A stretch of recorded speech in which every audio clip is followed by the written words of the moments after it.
అద్దంకి దయాకర్ మీడియాతో మాట్లాడుతున్నారు. ప్రత్యక్ష ప్రసారం ద్వారా చూద్దాం. కూడా స్పీకర్కు ఉంటుందనే విషయం ఆ మాత్రం ఏమంటారు ఆలోచనలు కూడా లేని పరిస్థితి ఈరోజు బీఆర్ఎస్ నాయకులకు ఉండడం అనేది ఒక రకంగా అవమానకరం వాళ్ళకే. ఇలా స్పీకర్ నిర్ణయం తీసుకునే హక్కు ఉంది, ఆయనకే అంతిమంగా ఉంటుందనే తీర్పును 3 నెలల్లో మీరు నిర్ణయం తీసుకోమని చెప్పి స్పీకర్ను హుకుం జారీ చేసిండు, తీసుకోవాల్సిందే. అది మళ్ళీ తర్వాత దాన్ని రేవంత్ రెడ్డి గారికి ఆపాదిస్తుంటారు. వాళ్ళు రేవంత్ రెడ్డి గారు మీకు ఇట్లా ఉంటే మీరు నిర్ణయం తీసుకోరు, అట్లా ఉంటే నిర్ణయం తీసుకోరు అని ఒక చేతగాని మాటలు మాట్లాడుతున్న పరిస్థితి. ఇది మాట్లాడుతున్నది ఎవరు? ఇది మాట్లాడుతున్నది పార్టీలు బతికుండగా విలీనం చేసుకున్న పార్టీ.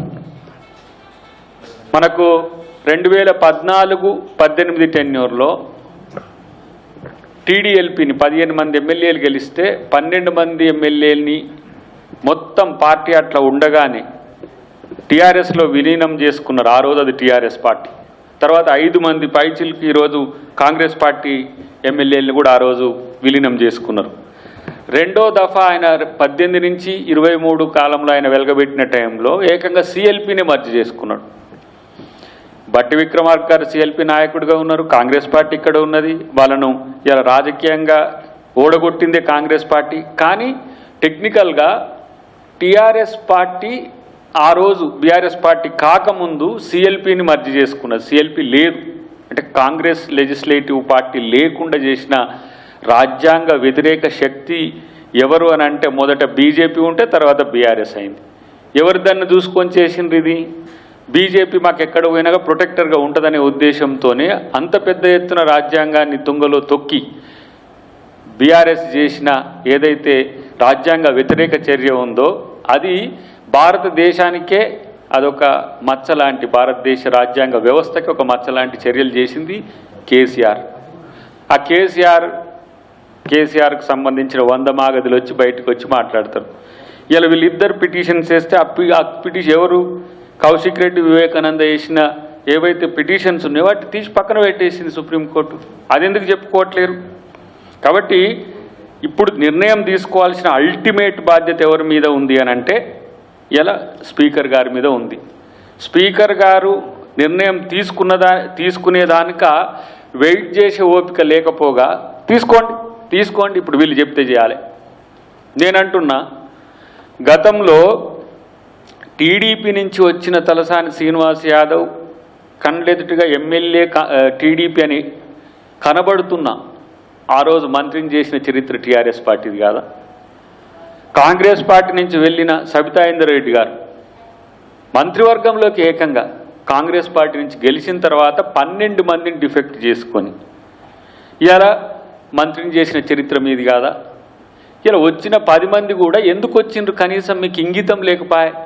కేసీఆర్ అనే ప్రతిపక్ష నాయకుడు అసెంబ్లీకే రాకుండా ఉండి ఇంట్లో వండుకుంటుంటే ఈయన నాయకత్వంలో మేమేం పని చేస్తామని చెప్పి వాళ్ళు ఆ రోజు కాంగ్రెస్ పార్టీకి రావడానికి ప్రయత్నం చేశారు. కొంతమంది అయితే దాంట్లో మేము ఇంకా ఆలోచిస్తున్నామనే స్టేట్మెంట్స్ కూడా ఇస్తున్నారు. కానీ ఈరోజు మీ నాయకుని ఇన్ఎఫెక్టివ్నెస్ నేసి మీరు ఎందుకు మాట్లాడతలేరు? ఒక ప్రతిపక్ష నాయకుడు ఇంటి అట్లా వండుకోవచ్చా? మరి కేటీఆర్ నాయకత్వం వాళ్ళకి ఇష్టం లేదేమో, హరీష్ రావు నాయకత్వం ఇష్టం లేదేమో. కేటీఆర్, హరీష్ రావు కొట్లాడుకుంటారు కాబట్టి ఈ పార్టీ భవిష్యత్తులో ఉండదని చెప్పి ఆల్టర్నేటివ్గా ఇలా కాంగ్రెస్ పార్టీని చూసుకోవచ్చు.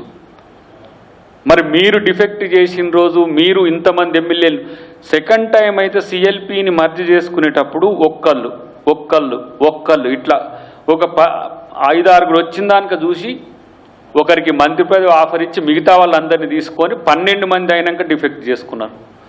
మరి ఇదే రాజ్యాంగం చెప్పింది, ఇదే అసెంబ్లీ కదా ఆ రోజు ఉన్నది, ఇదే చట్టాలు కదా ఆ రోజు ఉన్నది, ఇవే రాజ్యాంగం కదా ఆ రోజు ఉన్నది. మరి మీకో న్యాయం మాకో న్యాయం ఎట్లయితుంది?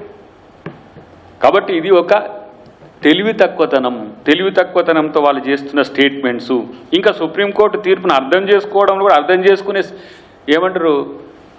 చేసుకునే శక్తి ఉన్న నాయకులు ఉండరా లేదా అనేది ఒక చర్చ అయితే, ఒక ఆయన ఎవరైనా అర్థం చేసుకుంటే ఆయన చేసిన తప్పులే ఇవన్నీ అనేది వాళ్ళకి తెలుస్తుంది.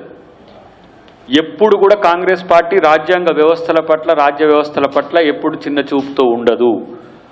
ఒక రోజున కేసీఆర్ అన్న మాట ఇప్పటికీ గుర్తుంది కదా, అవును, ఈ రాజ్యాంగం నాకు నచ్చట్లేదు, మార్చేయాలి అంటున్నా, మీరు వద్దంటారా అని మీడియాని ప్రశ్నించిన రోజు ఉంది కదా. రాజ్యాంగాన్నే మార్చాలని తన సొంత రాజ్యాంగంతో, కేసీఆర్ రాజ్యాంగంతో చేసిన చర్చ ఏదైతే ఉందో ఇలా వాళ్ళకి అది సమస్య అనిపిస్తున్నది. ఇలా సుప్రీంకోర్టు ఒకటి సూచించింది, పార్లమెంట్లో ఒక చట్టం తీసుకురావాలని. బీజేపీనే కదా 11 రాష్ట్రాల్లో కాంగ్రెస్ పార్టీ అధికారంలో ఉన్న ప్రభుత్వాలను కూల్చిన చరిత్ర ఇలా బీజేపీ. మరి ఇక కంచే చేను మేస్తే అన్నట్టు సుప్రీంకోర్టు వారికి సూచించడాన్ని మేము ఆహ్వానిస్తూ, మరి వాళ్ళకి ఆ సోయి ఉందా అని చెప్పేసి ప్రశ్నించమని కూడా మేము ఇలా సుప్రీంకోర్టుని మేము విన్నవిస్తున్నాం. వారే మొదలైంది, ఉత్తరాఖండ్ నుంచి మొదలైంది వాళ్ళ అప్రతయిత జైత్రయాత్ర. కాంగ్రెస్ పార్టీని అంటే కాంగ్రెస్ ముక్త భారత్ అనడానికి బీజేపీ ఎంచుకున్న మార్గం ఏంటంటే కాంగ్రెస్ పార్టీ ఎమ్మెల్యేలని కొనుగోలు చేసి, లేకపోతే వాళ్ళని ఒక ఉద్దేశపూర్వకంగా పక్కన పెట్టి అక్కడ ప్రభుత్వాన్ని పడగొట్టి బీజేపీ వచ్చింది. ఇలా బీజేపీ చేసిన ప్రాక్టీసే ఇక్కడ బీఆర్ఎస్ చేసింది. ఈ రెండు ఒకతాను ముక్కలే కదా. మోడీని అట్లా చేస్తుంటే నేనెందుకు చేయొద్దని కింద కేసీఆర్ కూడా చేసి, దాన్ని ఈరోజు మేము ఆలోచించమని తెలంగాణ ప్రజలకు మేము కోరుకుంటున్నాం. ప్రజాస్వామ్యం, రాజ్యాంగం గురించి మాట్లాడే హక్కు కోల్పోయిన రెండు పార్టీలు ఏవంటే అవి బీజేపీ, బీఆర్ఎస్. ఈరోజు రాహుల్ గాంధీ గారు రాజ్యాంగాన్ని పట్టుకొని దేశమంతా ఎందుకు తిరగాల్సి వస్తుందో బీజేపీ నాయకులు ఆలోచించాల్సిన అవసరం ఉంది.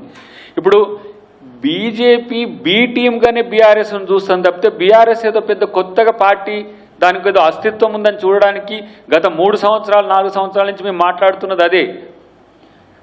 ఎప్పుడో వాళ్ళ వ్యూహాత్మకమైన అంశాల్లో మార్పులు జరిగినప్పుడు మాత్రమే బీజేపీని ప్రశ్నించినట్టు కనబడుతుంది బీఆర్ఎస్. అల్టిమేట్గా ఇలా BRS party voice of the BJP అయినదనే పరిస్థితిని మేము ఎప్పటి నుంచో చెప్తున్న పరిస్థితి మీరు గుర్తుంచుకోవాల్సిందిగా నేను తెలియజేస్తున్నా. కాబట్టి ఇలా టీడీపీని ఇటు కాంగ్రెస్ పార్టీని ఆ రోజు మీకు తెలుసు కూడా 2014లో వాళ్ళ పేర్లు చాలామంది చెప్పుంటారు. కాళే ఏదయ్య గారిని చేవెళ్ళ నుంచి, రెడ్డి నాయక్ గారిని మహబాద్ నుంచి, పువ్వాడ అజయ్ గారిని ఖమ్మం నుంచి, చిట్టెం రామ్మోహన్ రెడ్డి గారిని మక్తల్ నుంచి, నల్లమూతు భాస్కర్ రావు గారిని మిర్యాలగూడ నుంచి, విఠల్ రెడ్డి గారిని ముదోల్ నుంచి, కోరం కనకయ్య గారిని ఇల్లెందు నుంచి 7 మంది ఎమ్మెల్యేలని, కాంగ్రెస్ ఎమ్మెల్యేలు 2014లో. తర్వాత 2 కాంగ్రెస్ ఎమ్మెల్యేలు రామరెడ్డి వెంకటరెడ్డి గారు, తర్వాత కృష్ణారెడ్డి గారు, నారాయణ ఖేడ్ అక్కడ చనిపోతే దాన్ని ఏకగ్రీవం కూడా చేయకుండా పోటీకి పెట్టి 6 సీట్లను కూడా గుంజుకున్న చరిత్ర ఇలా బీఆర్ఎస్ పార్టీది. తెలుగుదేశం పార్టీ నుంచి 15 మంది ఎమ్మెల్యేలు అప్పుడు గెలిచింది, 12 మందిని చేర్చుకున్నారు. ఎర్రబెల్లి దయాకర్ రావు గారు ఇప్పుడు మాట్లాడుతుంటాడు కదా టీఆర్ఎస్ పార్టీ నేనే అని చెప్పి. ఎర్రబెల్లి దయాకర్ గారు పాలకుర్తి నుంచి, ప్రకాష్ గౌడ్ గారు రాజేంద్ర నగర్ నుంచి, అరికపూడి గాంధీ గారు షేర్లింగంపల్లి, మాధవరం కృష్ణారావు గారు కుకట్పల్లి నుంచి, మాగంటి గోపినాథ్ గారు జూబ్లీహిల్స్ నుంచి, కేపీ వివేకానంద గారు ఇప్పుడు మాట్లాడుతున్నాడు కదా మనోడు కేపీ వివేకానంద గారు కుత్బుల్లాపూర్ నుంచి, డిఫెక్టెడ్ ఎమ్మెల్యేలు మాట్లాడుతున్నారు. వాళ్ళు విచిత్రంగా ఉన్నది.